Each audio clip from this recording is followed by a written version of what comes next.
Imagine convincing investors that renting office space wasn't a real estate business, but a technology revolution.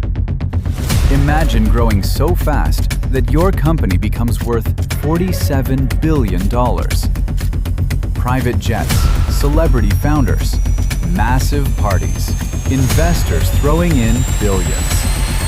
Then, imagine losing almost everything in just a matter of months.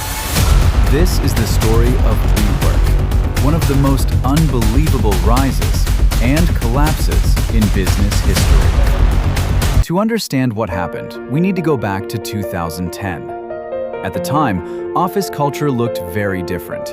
Long contracts, expensive office spaces, small startups struggling to survive, freelancers working from coffee shops. Then, two entrepreneurs saw an opportunity: Adam Neumann, Miguel McKelvey. They believed people wanted something different, not just office space, a community. Their idea was simple: rent large buildings, redesign them, split them into smaller spaces, then rent them to startups. Today, that sounds normal. Back then, it felt revolutionary. And people loved it. Free coffee, open spaces, networking. WeWork wasn't selling desks, it was selling a lifestyle. Demand exploded. Investors became excited, very excited.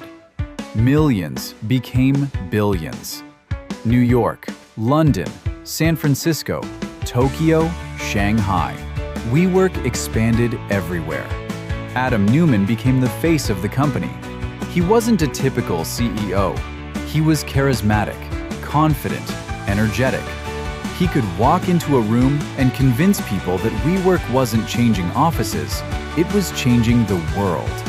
And investors loved it, especially one investor, SoftBank. Billions followed, and suddenly WeWork stopped thinking small. Apartments, schools, gyms, entire communities. The company wasn't acting like a startup anymore. It was acting like an empire. But there was one problem. Underneath the vision, the business itself had cracks. Huge cracks. WeWork presented itself as a technology company, and investors love technology companies. Low costs, high profits, fast growth. But WeWork wasn't operating like software. It was operating more like real estate, and that mattered a lot. WeWork signed long-term leases, 10 years, sometimes 15 years, then rented space short-term. If customers left, the bills stayed. And despite growing revenue, the company was losing money. A lot of money. The faster it expanded, the faster it burned cash. Then, concerns around Adam Neumann started growing. Lavish spending, private jets, extravagant parties, strange management decisions. But the biggest concerns were conflicts of interest. Reports suggested Adam personally bought buildings, then leased them back to WeWork. Questions started appearing.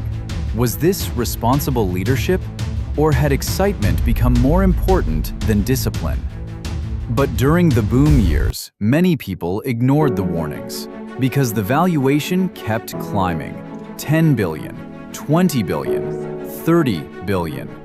Eventually, $47 billion. Then came the moment that changed everything. 2019, WeWork prepared to go public, and suddenly, everyone could see the numbers. Massive losses, complex finances, leadership concerns, governance concerns, questions everywhere. Investors looked closer, and they didn't like what they saw. Confidence disappeared fast. $47 billion became 10, then lower. The public offering failed. Adam Neumann stepped down. Expansion stopped. Within weeks, everything changed. WeWork didn't fail because people didn't want office spaces. People clearly wanted them. It failed because growth alone isn't enough. Growth without sustainable economics is dangerous. Charisma should never replace fundamentals. A great story can attract attention, but eventually, numbers matter. Because when excitement takes over, logic often disappears. The strange thing is, WeWork never completely disappeared. People still rent office spaces. Buildings still exist. But the dream of becoming a revolutionary empire? That story ended very differently. Because sometimes, businesses don't fail because the idea is bad. Sometimes, reality catches up with the story. Which company should we dissect next?